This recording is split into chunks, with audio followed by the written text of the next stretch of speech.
As I mentioned yesterday, sometimes, maybe back in middle school when you did some of the statistical stuff, they were known as box and whisker plots. Yeah. Because you'll see in a second why. I think it has to do with appealing to 13-year-olds more than anything. But typically it's a box plot. You could go either way, I don't care. Okay? Here's what you need to know in order to create a box. Here are some examples. If you want to take a picture, you can. You don't have to. These are just examples. Don't get too hung up on it. Okay? But this is why they are sometimes called box and whisker plots. Obviously, in the middle, you have this box, and these lines on the ends are typically known as the whiskers when you talk about a box and whisker plot. But again, for this section, we're just going to call them box plots. Okay? These examples, we've got one box plot on one set of, on one grid, and then on this one we're comparing first period to second period in this test score and where the scores lie. So these are two box plots on one. I don't think I gave you one of those for homework, so your box plots will look more like this. Okay.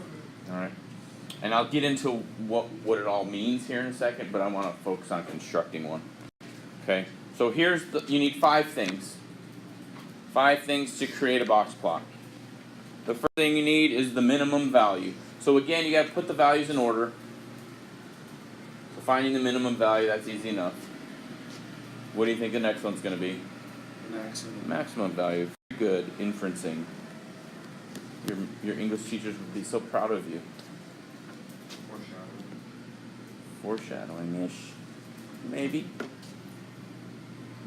I'm not good in English either, so. Other 3 things that we need, we talked about a little bit yesterday, and we talked about them before. We need the median. What? Quartiles. Very good. Which we know the median is the second quartile, so I need the what? The lower quartile of the first quartile, and the upper quartile. So once you have those 5 things, then you can start building your box plot. So I'm going to use one of the examples and I'm going to label it all for you. And this you probably want to take a picture of. Okay?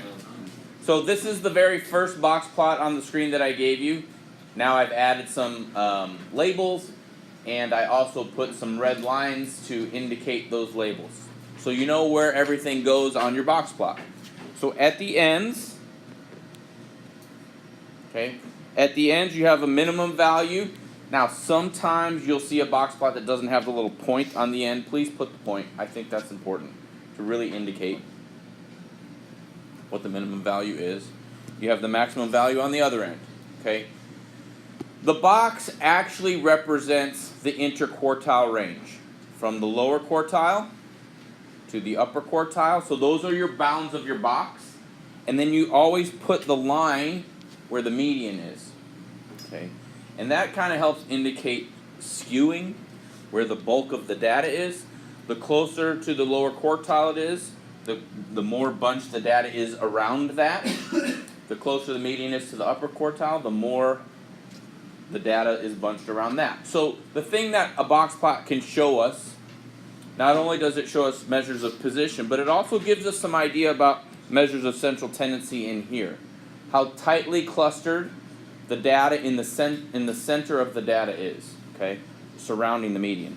The more tightly clustered the data is around the median, the smaller the box will be. Okay? The more spread out the data is in relationship to the median, the larger the box will be. So you can gain things right away just by looking at the box. Okay?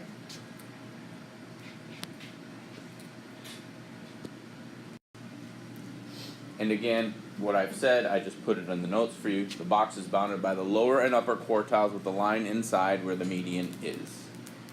Take one. Okay. Here is a set of data about meteorites in 10 states of the United States. We're going to make a box plot. So go ahead and either write that down or take a picture of that, and then we will work through this one together. and create our box plot. Ah. Yeah, I don't know how to find the minimum and maximum quartile. You mean the upper and lower quartile. The minimum and maximum, you said the minimum and maximum quartile. Those is, you're confused with some of the things. We'll do that.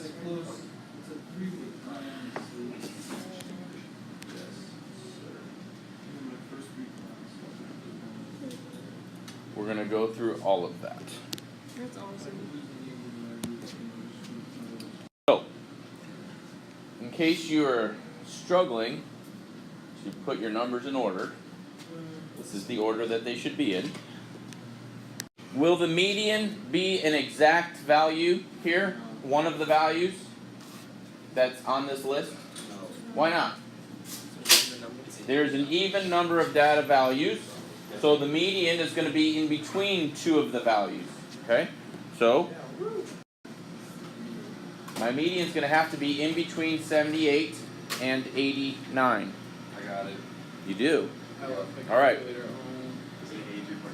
Is it 83.5? Is it 83.5, he says? Sounds Do about you right. agree? Yeah, I agree. What did you do, Anthony? Explain to the world what you did. I added them and then divided it equal to 2. That is correct. See, I remember something. Okay, so now you notice I already had 47 circled next. So once I split the bottom, once I split it in half, and that line indicates the median, all I need to do for the lower quartile is find the median of that first half. And that first half has 5 data values, so it's actually going to be in one of the data values. So that, what does that 47 actually indicate? That's the lower quartile, okay? Now I need to do the same thing for the second half.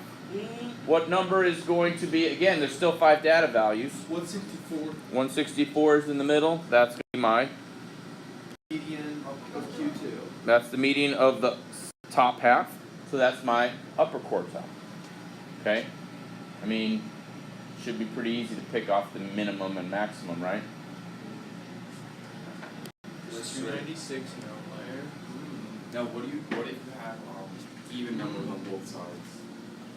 Then you'll have to split the difference again. You do the same thing with So that's a good question, because if to start with, you have an odd number of data values, the median will be one of the data values. It'll be if there were 11 data values, it'd be the 6th value. So then, on either side of that, you're going to have an even number of numbers. So in that case, your medians will be in between two. Okay? So, right, if there's an odd number of numbers, your quartiles will be in between two values. If there's an even number of numbers, your median will be in between two values. So once we have those values, we have to create a grid. Okay, and it's just a singular grid, and based off my minimum and maximum, I went from 0, because if you can go to 0, go to 0. And almost 300. And so I went ahead and put my minimum and maximum values in first. Obviously I have to approximate a little bit, since it's such a big scale. You draw ours? Yeah, you can.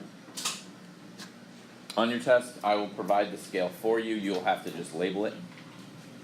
Okay. So again, these values, since this is 50, 30 is going to be a little ways down. So there's my 30. Over here, 296 is almost 300, so it's a little to the left of 300, not much.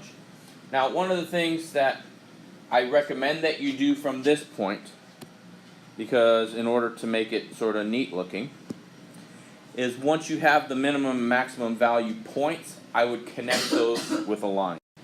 Okay, even though the box, you won't see the line through the box, you're not supposed to see the line through the box, it helps when we go ahead and put the bounds in.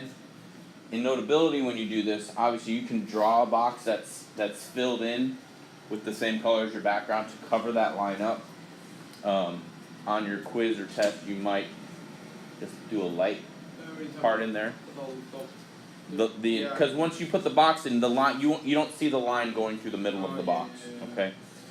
Now, but I put it there because I think it just helps keep everything straight and even and neat looking. Okay. Now, so I've taken care of the minimum, I've taken care of the maximum, those are both on there, I took those out.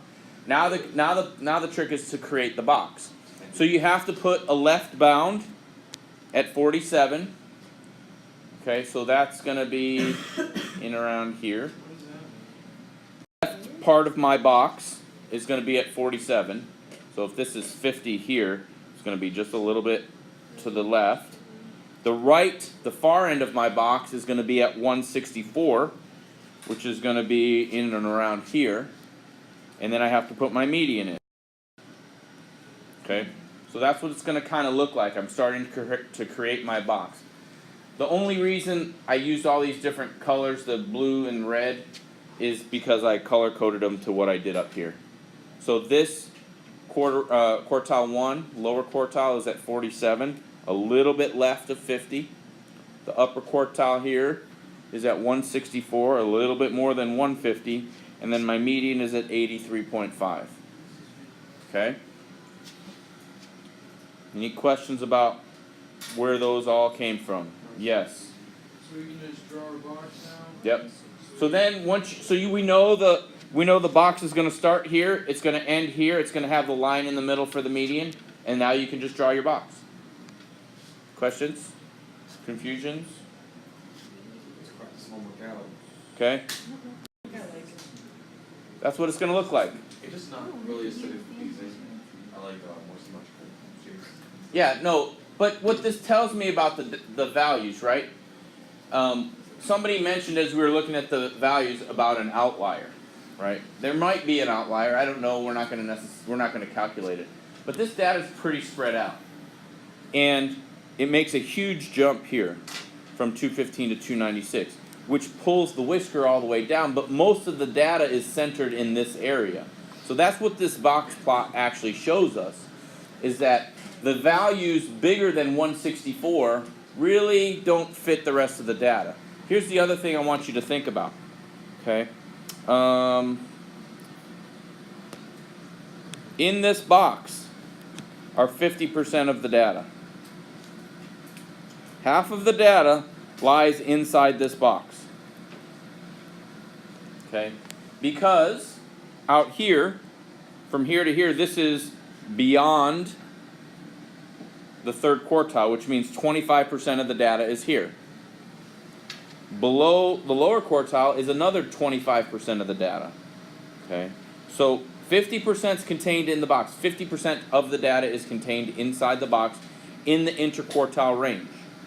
And because the box is wide, it's telling us the data surrounding the median is pretty well spread out. Okay? And at the lower end, it's pretty well bunched up. And that's why you see this shift with the median toward the lower end. Because there's a lot more data down at the lower side than there is at the upper side. It's more spread out here. And again, we talked about this from day one with statistics. What's the point? It's analysis. Making conclusions. Well, this is telling me a lot about the data. It's telling me that it's pushed toward the lower side, and that the upper values are sort of not consistent with the rest of the data. Now, I'm not necessarily saying it's an outlier, but it's not bunched together with it either. Okay? And this box plot for this particular problem shows us that. If you have a smaller box, that tells us that the data is bunched more closely together. If your whiskers are short, it tells us that the data is bunched more closely together. If the whiskers are big, then we know they're more spread out. And you can gain all of that just from looking at the box plot. Okay? Questions?